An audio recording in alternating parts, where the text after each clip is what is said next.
नमस्कार दोस्तों, स्वागत है आप सभी का आपके अपने परिवार अफोर्डेबल स्टडी अड्डा पर। आज का हमारा टॉपिक है इंडस वैली सिविलाइजेशन, जिसे हम हड़प्पा सभ्यता के नाम से भी जानते हैं। इस सभ्यता के कई नाम हैं, जैसे हड़प्पा सभ्यता, इंडस वैली सिविलाइजेशन, जिसे हम सिंधु घाटी सभ्यता कहते हैं, और इसे हम ताम्र पाषाण काल भी कहते हैं। क्या कहते हैं? इसे हम ताम्र पाषाण काल भी कहते हैं, या कांस्य युगीन सभ्यता के नाम से भी जानते हैं। क्यों जानते हैं? क्योंकि यहाँ के लोग कांस्य यानी तांबे का प्रयोग सबसे पहले किया था, इसलिए इसे हम इसे ब्रॉन्ज एज सिविलाइजेशन के नाम से भी जानते हैं। तो हड़प्पा सिविलाइजेशन की यदि हम बात करें, तो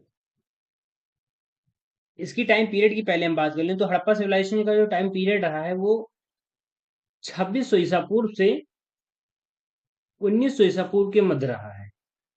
यानी 2600 ईसा पूर्व और 1900 ईसा पूर्व के बीच ही रहा है। तो क्या हड़प्पा सभ्यता इसी मध्य अस्तित्व में आई? क्या इससे पहले भी कोई सभ्यता थी इस जगह पर अस्तित्व में थी, या इसके बाद भी कोई सभ्यता थी? जी हाँ। तो इसके पहले भी यहाँ सभ्यताएं थी। यानी 2600 ईसा पूर्व से भी पहले जो सिंधु घाटी सभ्यता थी, वहां एक सभ्यता हुआ करती थी, और 1900 के बाद भी वहां सभ्यता हुआ करती थी। लेकिन हम इस वीडियो में अपनी टॉपिक पे ही रहेंगे, बात करेंगे सिंधु घाटी सभ्यता। तो सिंधु घाटी सभ्यता को हड़प्पा सभ्यता के नाम से भी जानते हैं। एक मिनट। तो क्या है, यहाँ हम सिंधु घाटी सभ्यता को किस नाम से जानते हैं? ये सिंधु घाटी सभ्यता को हड़प्पा सभ्यता। हमने कहा ना कि सिंधु घाटी सभ्यता को हड़प्पा सभ्यता कहते हैं। अब हड़प्पा सभ्यता क्यों कहते हैं, इसका भी रीजन जानिए, क्योंकि ये किसी एग्जाम में पूछा भी जा सकता है, क्वेश्चन भी यहाँ से पुट अप हो सकते हैं। जैसे पूछ लिया जाए कि कि सिंधु घाटी सभ्यता को हड़प्पा सभ्यता क्यों कहते हैं, तो इसके पीछे का एक वन एंड ओनली मेन जो रीजन है, ये है क्योंकि इसकी पहली खोजी गई साइट जो थी, साइट पहला खोजा गया साइट था, वो हड़प्पा नामक स्थान था। जब पुरातत्वविदों ने या वैज्ञानिकों ने, जो आर्कियोलॉजिकल साइंटिस्ट होते हैं, उन्होंने जब इसकी खोज की, तो इसकी सबसे पहले साइट खोजी जिसका नाम हड़प्पा था। इसलिए इस सभ्यता को हम हड़प्पा सभ्यता कहते हैं। तो आप पूछेंगे सर, इसे हम सिंधु घाटी सभ्यता क्यों कहते हैं? तो सिंधु घाटी सभ्यता होने के पीछे रीजन ये है कि जो पहले भी जो जितने भी, अब वर्तमान समय में मॉडर्न एज में हम बोरवेल करवाते हैं, जल जीवन मिशन जैसे बहुत सारे मिशन होते हैं, जिससे हमें क्या होती है, जल की आपूर्ति हो जाती है। लेकिन प्राचीन समय में ऐसा नहीं था। ऐसा ना होने के पीछे एक लॉजिकल रीजन ये होता था, जो नगर, कोई भी नगर स्टेब्लिश होता था, तो वो नगर जो था, नदियों के तट यानी नदियों के किनारे ही उसको बसाया जाता था। क्यों बसाया जाता था? क्योंकि नदियों के किनारे बसाए जाने से उसे जल की आपूर्ति हो जाती थी, और नदियों के थ्रू वो व्यापार भी कर लेते हैं। जैसे हम पढ़ेंगे कि इंडस वैली सिविलाइजेशन में लोग व्यापार करते थे, विदेशों से व्यापार करते थे, है ना? तो इसलिए यह सभ्यता, सिंधु नदी जो इंडस है उसके बैंक पर किनारे अवस्थित थी, इसलिए से हम सिंधु घाटी सभ्यता कहते हैं। और इस काल का निर्धारण लगभग 2600 ईसा पूर्व और 1900 के बीच किया गया है। इस क्षेत्र में इस सभ्यता से पूर्व भी कई सभ्यता विद्यमान थी, और इसके बाद भी कई सभ्यता यहाँ क्या थी, जिन्हें हम क्या कहते हैं, आंशिक आरंभिक हड़प्पा सभ्यता, और इसके बाद की सभ्यता को परवर्ती सभ्यता कहते हैं। तो आई होप आपको ये क्लियर हो गया होगा कि जो हड़प्पा सभ्यता है, इसका जो मेन टाइम पीरियड है। वैसे टाइम पीरियड की बात करें तो कहीं कहीं हमें पुस्तकों में मिलता है 2300 से 1750 बीसी तक मिलता है देखने को। लेकिन जो हम यहाँ ये डेटा मेंशन कर रखा है हमने 2600 से 1900, ये एनसीईआरटी से बिल्कुल हमने मेंशन कर रखा है, ठीक? क्योंकि एनसीईआरटी एक पुख्ता स्रोत मानी जाती है। तो इसका जो टाइम पीरियड है हड़प्पा सभ्यता का, आपसे क्वेश्चन पुट हो सकता है कि हड़प्पा सभ्यता के टाइम पीरियड है तो 2600 से 1900 ईसा पूर्व के बीच। और इससे पहले जो सभ्यता थी उसे हम क्या कहते हैं? उसे आरंभिक हड़प्पा सभ्यता के नाम से जानते हैं। और जो इसके बाद सभ्यता है उसे हम परवर्ती हड़प्पा सभ्यता कहते हैं। यानी before Harappa civilization and after Harappa civilization. जो आरंभिक है इसको हम क्या कहेंगे? बिफोर कहेंगे। इसको हम बिफोर कहेंगे, इसको हम क्या कहेंगे? बिफोर कहेंगे। और इसको क्या कहेंगे? आफ्टर कहेंगे, है ना? अब चलिए हम आगे बढ़ते हैं।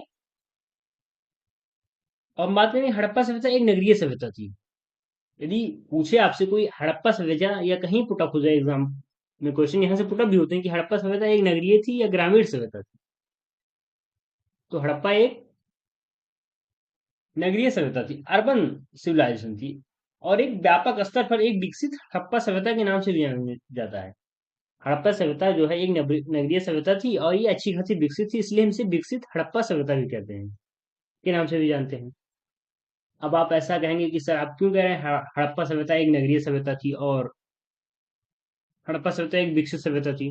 तो जब हमारे पुरातत्वविद इसकी खोज की तो उन्होंने पाया कि यहाँ जितने भी विशेषताएं होती हैं वो नगरीय सभ्यता की विशेषताएं विद्यमान से इसे स्पष्ट हो जाता है कि ये नगरीय सभ्यता थी। और ये विकसित सभ्यता क्यों थी? तो यहाँ का जो निका निवास करने का रहन सहन का तरीका होता था वह बहुत ही विशिष्ट तरीके से होता था। यदि हम लोग इनके एक बार सभ्यता को, रहन सहन की सभ्यता को देखते हैं, इनके हम जो वैज्ञानिक तार्किक सोच को देखते हैं, तो हम स्तब्ध हो जाते हैं कुछ पल के लिए कि 5,000 वर्ष पूर्व भी ऐसी सभ्यता, ऐसे लोग रहा करते थे जो हमसे अच्छी तरीके से नियोजन, नगर नियोजन की तकनीकें उन्हें पता थी। जैसे कि एग्जांपल लीजिए यहाँ की आपने, एक दो फेमस यहाँ का यदि एग्जांपल हो तो सबसे पहले इनकी सड़कें जो है ग्रिड पैटर्न पर आ रही थी। ग्रिड पैटर्न यानी सड़कें एक दूसरे को समकोण पर काटती थी, ऐसे सड़कें क्या करती थी, एक दूसरे को क्या है समकोण पर 90 डिग्री एंगल पर काटती थी, इसे हम क्या कहते हैं ग्रिड पैटर्न पर आ रही थी, है ना। तो वही जो है इन सही विशेषताओं, आगे हम इनकी विशेषताओं पर भी चर्चा करेंगे कि इन्हें हम क्यों विकसित हड़प्पा सभ्यता के नाम से कहते हैं। अब बात कर लें, पहले हम आगे चलने से पहले बात कर लें हड़प्पा सभ्यता लगभग कितने देशों में फैली हुई थी, विस्तृत थी। तो हड़प्पा सभ्यता एक व्यापक स्तर तक फैली हुई थी, और इसके यदि हम बात करें लगभग कितने क्षेत्रों पर ये फैली हुई थी, तो ये 13 लाख वर्ग किलोमीटर के क्षेत्रफल पर फैली थी। यदि इंडिया के क्षेत्रफल का लगभग 43 से 45% के क्षेत्रफल के बराबर इसका क्षेत्रफल था, 13 लाख वर्ग किलोमीटर, है ना। और ये जो था 3 राष्ट्रों में फैली थी। 3 राष्ट्र क्या है उस समय में? तो इंडिया और पाकिस्तान उससे बहुत पहले था। यदि 3 राष्ट्रों की आज के समय में देखें तो ये 3 राष्ट्रों में फैली, अफगानिस्तान में फैली थी, पाकिस्तान में और भारत में फैली हुई थी। और इसकी जो आकृति होती थी, इसकी आकृति एक त्रिभुज के आकार की होती थी, है ना। इसकी आकृति जो है एक त्रिभुज के आकार की होती थी। इसका यदि हम विस्तार देखें, इसका विस्तार कहां से कहां तक पाया जाता है? इसका विस्तार था उत्तर में, नॉर्थ में, मांडा, जम्मू कश्मीर। जम्मू कश्मीर नॉर्थ में जो है, ये मांडा जम्मू कश्मीर तक पाया जाता है। पश्चिम में बात करें, यदि हम पश्चिम में बात करें, वेस्ट में, तो ये अफगानिस्तान के स्थान है सुत का गेंडोर सुत, इसका प्रोनाउंसिएशन आप जो भी करें, सुत का गेंडोर क्या है, सुत का गेंडोर नामक स्थान तक अफगानिस्तान में पाया जाता है।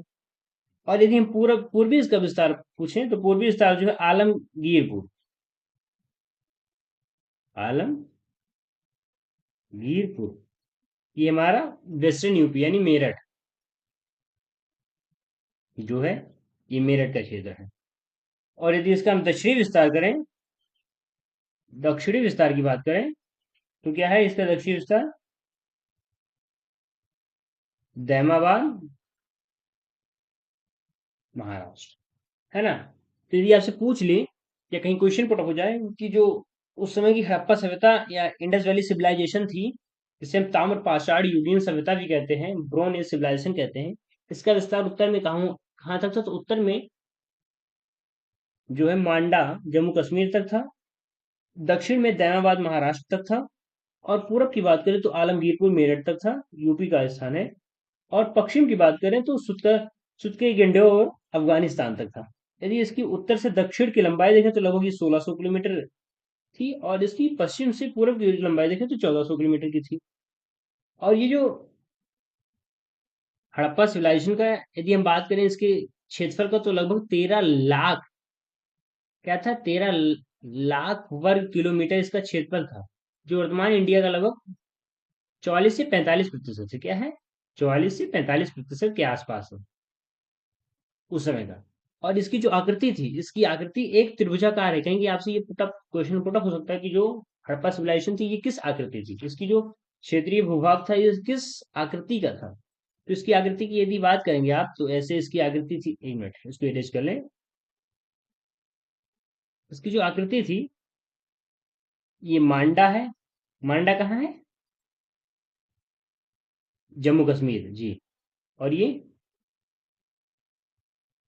सुता केंडोर, सुतका गेंडोर, सुतका गेंडोर कहाँ है? अफगानिस्तान में। ये कहाँ है? आलमगीरपुर। आलमगीरपुर कहाँ है? आलमगीरपुर जो है मेरठ में है। और ये यहाँ क्या है? दैमाबाद। क्या है? ये महाराष्ट्र का क्षेत्र है। इसकी आकृति ऐसे आती थी, यहाँ सुत का गेंड्योर जो है ये, और दैमाबाद और मांडा, ये है आलमगीर। एक त्रिभुजाकार आकृति बनाती है ना। और हमने बताया इसकी एक्सपेंशन की बात करें तो अफगानिस्तान, पाकिस्तान और इंडिया में फैली हुई थी।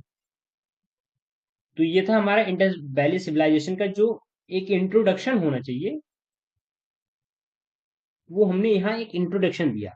अब इसके हम जो इंडस वैली सिविलाइजेशन के इस लेक्चर को हम बहुत लंबा नहीं करेंगे, बहुत शॉर्ट में बहुत अच्छे तरीके से विस्तृत तरीके से समझेंगे, क्योंकि इसे बहुत लेंदी बनाने से कोई मतलब है नहीं। जो आपको हम फैक्ट और नॉलेज देना चाहते हैं उसे हम बहुत शॉर्ट में और बहुत अच्छे तरीके से आप तक पहुंचाएंगे। यदि आपको ये वीडियो अच्छा लगे, उपयोगी लगे, तो चैनल को सब्सक्राइब करें, अपने मित्रों को यहाँ आमंत्रित करें और अपना प्रेम और स्नेह बनाए रखें। तो चलिए हम आगे बढ़ते हैं। अब हम बात करेंगे जो हड़प्पा सिविलाइजेशन थी इसकी जनरल फीचर्स, यानी कुछ विशेषताएं क्या है। क्योंकि यदि आप कहीं क्वेश्चन भी कर रहे हैं, जैसे डिस्क्रिप्टिव क्वेश्चन भी कर रहे हैं, तो आपसे जनरली कोई पूछेगा कि हड़प्पा सभ्यता क्या थी, कब खोजी गई। हाँ, एक मेजर क्वेश्चन खोजने से आ जाए, हड़प्पा सभ्यता की खोज किसने की, ये क्वेश्चन बहुत अच्छे से पूछा जाएगा। तो 1921 में जॉन मार्शल के नेतृत्व में दयाराम साहनी ने हड़प्पा सभ्यता की खोज की। 1921 में दयाराम साहनी ने, किसने ने? कई और क्वेश्चन इससे पुट अप हो चुका है। दयाराम साहनी ने इसकी क्या की? खोज की। किसके नेतृत्व में? जॉन मार्शल के नेतृत्व में। और इंडिया का जो father of archaeological of India किसे कहा जाता है? तो जनरल कनिंघम को कहा जाता है।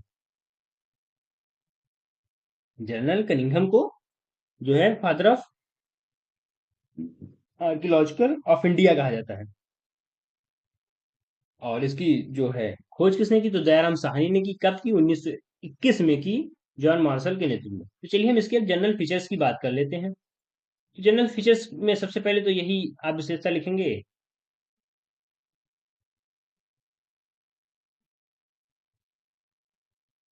फीचर्स की इसके हम कुछ बात कर लेते हैं। तो इसके जो जनरल फीचर्स की आप यदि बात करेंगे, तो सबसे पहले फीचर्स ये है कि हड़प्पा सभ्यता एक नगरीय सभ्यता थी, अर्बन सिविलाइजेशन थी।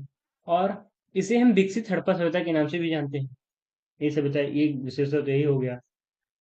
फिर हड़प्पा सभ्यता के स्थलों में हमें, हड़प्पा सभ्यता के स्थलों से हमें अनाज के दाने में गेहूं, जौ, दाल, जो नहीं होगा ये जौ होगा, जौ, दाल, चना तथा तिल मिले हैं। इससे हमें स्पष्ट हो जाता है कि हड़प्पा सभ्यता के लोग जो है यहाँ प्राप्त दानों के रूप में, जैसे अनाज के दानों के रूप में गेहूं है, जौ है, दाल है, चना है, तिल है।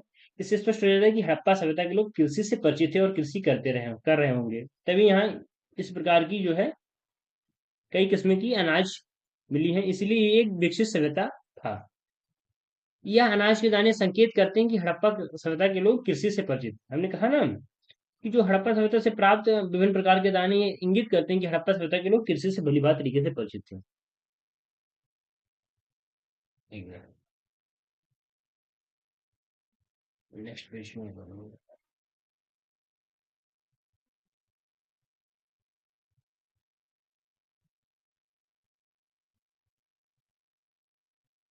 अब बात करेंगे हड़प्पा सभ्यता।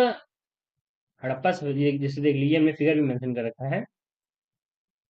ये ये हड़प्पा सभ्यता का जो है अवशेष बचा है, वहां की जो खुदाई के पश्चात निकले हैं कई जगहों के स्थान है। देखिए आप कितने अच्छे से यहाँ के रूम्स वगैरह जो भी हैं, कितने अच्छे तरीके से इन लोग व्यवस्थित और संयोजित तरीके से निर्माण किए हुए थे। इसीलिए इसे एक विकसित सभ्यता कहा जाता है। तो हड़प्पा सभ्यता के स्थलों से मिली जानवरों की हड्डियां यह संकेत करती हैं कि यहाँ के लोग जानवरों को भी पालते थे। हड़प्पा सभ्यता के ऐसे नहीं थे कि हड़प्पा सभ्यता के लोग केवल अनाज से ही परिचित थे, कृषि से ही परिचित थे। यहाँ बहुत सारे जानवरों की हड्डियां भी प्राप्त हुई, जिससे स्पष्ट हो जाता है कि हड़प्पा सभ्यता के लोग जानवरों से परिचित थे और उनको पालते थे। जैसे यहाँ से प्राप्त जानवरों हड्डियों में भेड़, बकरी, भैंस तथा सूअर की हड्डियां शामिल हैं, है ना? और एक आधार ये भी है, जो हड़प्पा सभ्यता में लोग जो व्यापार के लिए मोहरों का प्रयोग करते थे, उन मोहरों पर विभिन्न प्रकार के आकृतियों का रेखांकन किया गया है। जैसे चेलिस्तान जो पाकिस्तान में है, और बनावाल नामक स्थान से जो है हमें जुते हुए खेत के साक्ष्य के रूप में मिलते हैं। वहां मिट्टी के हल्के बने प्रतिरूप भी मिले हैं। इसमें उस मुहर में एक मुहर भी मिली, उस मुहर में वृषभ यानी वृषभ बैल की आकृति का अंकन किया गया है। इससे स्पष्ट हो जाता है, लोग ये कहते हैं कि इन आकृतियों को देखकर पुरातत्वविद यह अनुमानित करते हैं कि यहाँ के लोग बैलों से ही कृषि खेती की खेत की जुताई करते रहे होंगे, है ना? तो बहुत सारे साक्ष्य हैं जो ये प्रस्तुत करते हैं कि यहाँ के लोग जानवरों को पालते थे। अब जानवरों में जैसे भेड़ है, बकरी है, भैंस है, सुअर है, आदि की हड्डियां शामिल है। हमने कई स्थान पे कई जगहों पे पढ़ा है, लेकिन ये इसमें वैज्ञानिकों में मतभेद है कि हड़प्पा सभ्यता के लोग घोड़ों से परिचित थे या नहीं। इससे बहुत स्पष्ट व्याख्या इसका नहीं कि हड़प्पा सभ्यता के लोग घोड़ों से परिचित थे या नहीं। लेकिन जो अन्य जानवरों की हड्डियां हैं, जैसे भेड़, बकरी, भैंस तथा सुअर आदि की हड्डियां या शामिल या इंगित करती हैं कि लोग इन जानवरों से परिचित थे। तो आई होप आपको ये समझ में आ रहा होगा। और ये फैक्ट मैं बता रहा हूँ, आप एक पेन कॉपी में नोट करते जाइए, क्योंकि ये आपके लिए उपयोगी सिद्ध है। और आपके लिए यदि उपयोगी हो तो चैनल को लाइक, शेयर, सब्सक्राइब जरूर करिए। चलिए आगे बढ़ते हैं। अब हम बात करेंगे, हमने अभी बताया ना जनरल फीचर्स। और हड़प्पा सभ्यता के लोग क्या जूते हुए खेतों में बीजों का छिड़काव करते, ये तो बात का क्वेश्चन है। हम पढ़ रहे थे general question, general features, general विशेषताओं पढ़ रहे थे, तो इसकी कुछ विशेषताओं में और पढ़ लेते हैं, क्योंकि बहुत सारा पूरा नोट्स के रूप में बल्कि बनाया नहीं जा सकता। कुछ हम मौखिक रूप से आपको बता रहे हैं, आप उसको नोट डाउन करते जाइए। जो हड़प्पा सभ्यता की जो है अच्छी विशेषता ये थी कि यहाँ के जो नगर थे वो दो भागों में डिवाइड थी। एक पश्चिमी भाग में डिवाइड था, एक पूर्वी भाग में डिवाइड था, जिसे हम वेस्टर्न टाउन और ईस्टर्न टाउन कहते थे। जो पश्चिम की ओर बना होता था, जो नगर पश्चिम की ओर बने होते थे, वे ऊंचाई पर होते थे। यानी जो हड़प्पा सभ्यता के नगरों को दो भागों में विभाजित होते थे, एक जिसे हम पश्चिमी नगर और एक उत्तरी नगर। एक पूरब में होते थे, एक पश्चिम में थे। जो पश्चिम की ओर जो नगर होते थे वो ऊंचाई पर बने होते थे, और ये जो बने होते थे ये पके हुए ईंटों का प्रयोग करते थे। यानी जो हड़प्पा सभ्यता में घरों का निर्माण हुआ वो इनमें ईंटों का निर्माण हुआ, ईंटों का प्रयोग हुआ है। और ईंटों का जो एक अनुपात है, ईंटों का अनुपात जो है, यदि ईंटों हड़प्पा सभ्यता के ईंटों का 3:1 रेशियो में था। इससे भी यह स्पष्ट हो जाता है कि इन लोग इतने नियोजित तरीकों से हर चीज मेजरमेंट करके, मेजरमेंट का, और बहुत ही डिसिप्लिन के साथ हर चीजों का उपयोग करते थे, संयोजित तरीके से, बिल्कुल नियोजित तरीके से। तो इसे तो जरूर ही एक विकसित सभ्यता का नाम दिया जाएगा। तो आपको एक विशेषता ये भी याद रखना है कि हड़प्पा सभ्यता जो है वो दो भागों में विभाजित है, एक पूर्वी और एक पश्चिमी। पूर्वी भाग में जो था वो निचले भाग पर बना होता था। और यहाँ जो लोग कहा ऐसा कहा जाता है, पुरातत्वविद इसी आधार पर साक्ष्य मानते हैं, जैसे अब जो पिछला भाग है या पश्चिमी भाग है ये ऊंचाई पर बना है, और यहाँ के जो घर बने हैं वो पके हुए ईंटों से बने हैं। और जो पूर्वी भाग में है वो निचले भाग पर बना है, और यहाँ का जो घर बना है वो क्या है, वो पके हुए ईंटों से नहीं बने, कच्ची ईंटों से बने हैं। लेकिन जो ईंटों का अनुपात है माप का वो समान है। तो इतना फर्क देखने के बाद पुरातत्वविद यह अनुमान लगाते हैं या व्याख्या करते हैं या कहते हैं कि जो पश्चिमी भाग है यानी जो वेस्टर्न पार्ट है, जो ऊंचाई पर बना है, यहाँ उच्च क्लास के लोग रहते होंगे, जो थोड़ा श्रेष्ठ राजा वगैरह जैसे भी होते होंगे, एलिट क्लास के पीपल रहते होंगे। और जो पूर्वी भाग है, जो निचली थोड़ी नीचे पर बना है और कच्चे हुए ईंटों से बना हुआ, इस भाग पर कॉमन जैसे सामान्य लोग रहते होंगे, है ना? फिर अब दूसरा विशेषता एक और याद रखिए कि हमने ये बता दी कि रोड्स जो है intersect each other 90 degree pattern, यानी ग्रिड पैटर्न पर असर के आधारित थी। बेटर ड्रेनेज सिस्टम था। इनका जो नाली था, जल का निकास था, घर की सभी नालियां आगे मुख्य नाली से मिलती थी और इनकी नालियां ढकी हुई रहती थी, एक विशेषता थी। अच्छे दृश्य कमरे थे, इनके सभी घरों में आंगन होता था। एक स्टोरेज होता था, ग्रेनरी हाउस होता था जिसमें अन्नगार होता था, ये करते थे, कुआं होता था।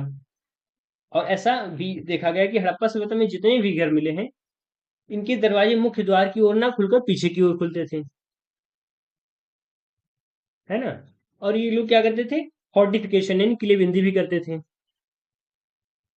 इनकी एक विशेषता ये थी कि ये लोग जल संग्रहण यानी रेन हार्वेस्टिंग काम भी करते थे। तो इन तमाम विशेषताओं के आधार पर ही पुरातत्वविद यह कहते हैं कि हड़प्पा सभ्यता एक विकसित सभ्यता थी, है ना। ये क्या रहे, ये हड़प्पा सभ्यता का एक जनरल फीचर्स थे। अब हम बात करते हैं, एक क्वेश्चन आपके मन में आया होगा, जैसे आपसे क्वेश्चन पुट अप हो सकता है, इसको मैंने खुद पढ़ा कहीं से और अच्छा लगा तो हमने इसको टॉपिक मेंशन कर दिया डिफरेंट हाईलाइट करके। क्या हड़प्पा सभ्यता के लोग जुते हुए खेतों में बीजों का छिड़काव करते थे? जैसे हम लोग खेत की जुताई करते हैं, उसमें धान की गेहूं की बुआई करते हैं या गन्ने की फसल लगाते हैं, तो खेतों की जुताई कर लेते हैं पहले। तो क्या ऐसे हड़प्पा सभ्यता के लोग भी खेतों को जोत कर ही बीजों का छिड़काव करते थे या ऐसे कर देते थे? क्योंकि यहाँ से जो अनाज के दाने हमें साउथ के रूप में प्राप्त हुए, जैसे तो यह स्पष्ट हो गया पूर्णतः कि ये लोग कृषि से परिचित थे और कृषि करते थे। तो हड़प्पा सभ्यता से जो हमें मोहर मिले हैं, मोहर, मोहर जो होती है एक चिन्ह, मोहर एक प्रकार का चिन्ह होता है जो किसी व्यक्ति या किसी संस्था या किसी राज्य का एक पहचान के रूप में, एक प्रतीक के रूप में होता है, जो बताता है कि ये यहाँ की आइडेंटिटी होता है, एक प्रकार की आइडेंटिटी होता है। तो मुहर पर किए गए रेखांकन या मृण मूर्तियां ये इंगित करती हैं, यानी जो रेखांकन मुहर पर जो आकृति बनाई गई थी, मृण मूर्तियां जो मूर्ति उसमें आकृतियों का निर्माण किया गया था, यह इंगित करती हैं कि वृषभ के विषय में जानकारी थी। इनके मोहरों पर देखा गया तो वृषभ, वृषभ मीन्स होता है बैल, जो है वृषभ, वृषभ के विषय में इनको जानकारी प्राप्त थी, यानी बैल के विषय में इनकी जानकारी प्राप्त थी। इस आधार पर पुरातत्वविद या मान हाँ, या मानते हैं कि खेत जोतने के लिए ये लोग क्या करते थे, बैलों का प्रयोग करते थे, यानी बैलों का प्रयोग करते थे। बैलों का प्रयोग प्रकृतिविद किस आधार पर मानते हैं, बैलों का प्रयोग किस आधार पर मानते हैं, क्योंकि इनके जो मुहर पर है उसमें वृषभ की आकृति का रेखांकन किया गया है। तो ये माना गया कि जो ये लोग बैलों से परिचित थे और उससे ही खेतों की जुताई करते थे। और इसके साथ ही पुरातत्वविदों को खोज के दौरान जो है चेलिस्तान, जो वर्तमान में पाकिस्तान में है, कि कई स्थानों पर और बनावली, बनावली हरियाणा है, से मिट्टी से बने हुए हल्के प्रतिरूप प्राप्त हैं, यानी जो मिट्टी के हल्के प्रतिरूप, यानी एक आकृति, प्रतिमा मिली है। इसके अतिरिक्त जो पुरातत्वविद हैं, खोजकर्ता हैं, उनको कालीबंगा जो राजस्थान है नामक स्थान पर जोते गए खेत के साक्ष्य भी प्राप्त हुए। तो इससे यह पूर्णतः स्पष्ट हो जाता है कि हड़प्पा सभ्यता के लोग जोते गए खेतों में ही बीजों का छिड़काव करते थे, है ना।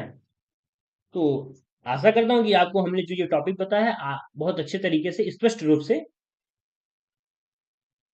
समझ में आया होगा। यदि आपको कोई समझने में कठिनाई होती है तो उसको आप मेंशन करिए, मुझसे कोई त्रुटि होती है तो उसे आप सुझाव दें, मैं सुधारने का प्रयास करूंगा। और चलिए हम इसके आगे की बात करते हैं कि हड़प्पा सभ्यता जो है इसका समापन कैसे हुआ, क्योंकि है ना, कोई चीज अनश्वर तो है नहीं, जो आती है वो नश्वर है, मॉर्टल है, नहीं जो आई है तो उसको जाना है। तो जो कोई सभ्यता विकसित हुई है तो उसका एक समय के बाद अंत होना निश्चित है, तय है। तो इस सभ्यता का जो है अंत किस प्रकार हुआ, तो उसके विषय में हम बात करेंगे। तो सिंधु घाटी सभ्यता का पतन कैसे हुआ, तो सिंधु घाटी सभ्यता के अंत के पीछे कई उल्लेख मिलते हैं, बहुत सारे उल्लेख मिलते हैं। जैसे कई लोग मानते हैं जलवायु परिवर्तन हुआ, व्यापक स्तर पर हुआ, क्योंकि यहाँ के लोग बहुत ज्यादा खेती करने लगे, वनों की कटाई करने लगे अत्यधिक, इससे जल परिवर्तन हुआ और क्या हुआ, ये इस सभ्यता का पतन हो गया। कई लोग ये भी मानते हैं अत्यधिक वनों की कटाई के कारण यहाँ पर सूखा पड़ने लगा, बारिश की कमी होने लगी, जिससे फसल सूख गया और फसल का उत्पादन नहीं हुआ तो लोग जीवित कैसे रहेंगे, पानी के स्रोत पीने के नहीं रहे। कुछ लोग यह भी कहने लगे कि नदियों का सूख जाना, नदियों का सूख जाने जैसे क्या हुआ, इन लोग की जो व्यापार था, व्यापार भी ठप हो जाना, सिंचाई के लिए पानी की प्राप्ति ना हो पाना, पानी पीने के लिए न मिल पाना, जिससे फसल उत्पादन भी नहीं हुआ, इससे भी लोग क्या हुआ, इनका जान माल समाप्त हो गई है। कुछ लोग ऐसा कहे कि व्यापक स्तर पर नदियां, बाढ़ आया और बाढ़ से आया सब नष्ट हो गए, डूब गए, उसी में बह गए। कुछ पुरातन वैज्ञानिक यह भी मानते हैं कि नदियों के द्वारा व्यापक स्तर पर जल मार्ग परिवर्तन किया गया है ना। तो बहुत सारे उल्लेख मिलते हैं, लेकिन इन सभी में यदि सबसे पुख्ता माना जाए तो जो पुरातत्वविद यह मानते हैं कि जो सिंधु घाटी सभ्यता का पतन का मुख्य कारण है इसमें व्यापक स्तर पर जलवायु परिवर्तन हुआ, और जलवायु परिवर्तन होने के कारण इन लोगों का क्या हुआ, पतन हो गया। इस पीडीएफ में यहाँ जो जलवायु है ये गलत है, इसके लिए मैं क्षमा चाहता हूँ। टाइपिंग में कहीं मिस्टेक हो गया है, ये ऐसे रहेगा। और ये कारण नहीं होगा, कारण होगा, है ना। तो यदि आपसे कोई पूछे सिंधु घाटी सभ्यता का जो पतन का मुख्य कारण क्या था, तो मुख्य कारण यह था, जो है, पुरातत्व जो मानते हैं कि यहाँ के लोग व्यापक स्तर पर जलवायु परिवर्तन हुआ, है ना। अब बात करें कि यदि हड़प्पा सभ्यता में सबसे बड़ी खोजी गई सिविलाइजेशन कौन सी थी, तो राखीगढ़ी हरियाणा में हड़प्पा सिविलाइजेशन की सबसे बड़ी खोजी गई साइट डिक्लेयर हुई, जो सन 2015 में खोजी गई। और साथ में आपको ये तो पता है हड़प्पा सिविलाइजेशन का खोज किसने किया, जॉन मार्शल के नेतृत्व में दयाराम साहनी। फिर भारत के father of archaeological of India किसे कहा जाता है, तो जनरल कनिंघम को कहा जाता है ना। तो ये सभी थे फैक्चुअल कंटेंट। इसका क्षेत्रफल क्या था हमने बता दिया, ये लोग क्या व्यापार करते थे, पशुपालन करते थे। ये था एक पूरा व्यू किसका, इंडस वैली सिविलाइजेशन का। तो आशा करता हूँ कि आपको ये वीडियो उपयोगी लगा होगा और अच्छा लगा होगा। यदि अच्छा लगे तो इस वीडियो पर फीडबैक अपनी जरूर दें, और वीडियो को लाइक करें, चैनल को सब्सक्राइब करें तथा अपने मित्रों में भी आमंत्रित करें। धन्यवाद।